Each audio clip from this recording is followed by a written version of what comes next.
కులగణన రాష్ట్రాల పరంగా జరగాల్సిన ప్రక్రియ అని, ఒక్కో రాష్ట్రంలో ఒక్కో కులగణన కులానికి ఒక్కో రిజర్వేషన్ ఉందని బీజేపీ ఎంపీ ఈటెల రాజేందర్ అన్నారు. ఖమ్మంలో ఈటెల మీడియాతో మాట్లాడారు. ఇక కాంగ్రెస్ ప్రభుత్వానికి నిజాయితీ చిత్తశుద్ధి ఉంటే కమిషన్ వేసి సైంటిఫిక్గా కులగణన చేయాలని డిమాండ్ చేశారు. తమిళనాడు చట్టబద్ధత కమిటీ వేసి చేసిందని, బీహార్ కూడా అలాగే చేసిందని గుర్తు చేశారు. కులగణన కాదని, సత్యమని, వద్దంటే ఆగేది కాదని, ఏ కులాన్ని విస్మరించలేమని స్పష్టం చేశారు. 2011లో 3.61 కోట్లు ఉన్న రాష్ట్ర జనాభా 4 కోట్లు దాటి ఉంటుందని, అలాంటప్పుడు బీసీ జనాభా 46% ఉంటుందని ప్రశ్నించారు ఈటెల రాజేందర్.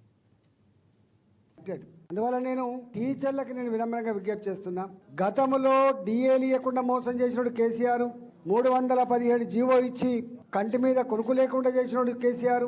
ఇవాళ సిపిఎస్ విధానం రద్దు కావాలని చెప్పి అనేక సంవత్సరాల పోరాటాలు చేస్తున్న టీచర్లు, ప్రభుత్వ ఉద్యోగులు కేంద్ర ప్రభుత్వం డేట్ ఇచ్చింది. మీ రాష్ట్రాలలో మీరు సిపిఎస్ లో కొనసాగదలుచుకున్నారా, పాత పెన్షన్ విధానం కొనసాగదలుచుకున్నారా అని చెప్పి ఆప్షన్ అడిగారు. కానీ ఆనాడు కేసీఆర్ గారు మేము సిపిఎస్ లో వాళ్ళకు లెటర్ పంపలే. అంటే మళ్ళీ మోసం చేసినటువంటి పార్టీ అది. ఈయన గారు అధికారంలో వచ్చిన వెంటనే 317 సవరణ చేస్తా, సిపిఎస్ విధానాన్ని రద్దు చేస్తా, డిఏలన్నీ కూడా పే చేస్తా, రిటైర్డ్ ఉద్యోగులకు తక్షణమే వాళ్ళ బెనిఫిట్స్ ఇచ్చే ఏర్పాటు చేస్తా. ఒక్కటి కూడా అమలు కాలే. ఇవాళ చివరికి రిటైర్డ్ ఉద్యోగి తన బెనిఫిట్స్ రావాలంటే చేసుకుంటే తప్ప, లంచాలు ఇస్తే తప్ప రిటైర్డ్ ఉద్యోగుల బెనిఫిట్ వస్తలేవంటే ఎంత దయనీయమైన పరిస్థితి ఉందో మనకు అర్థం కావాలి.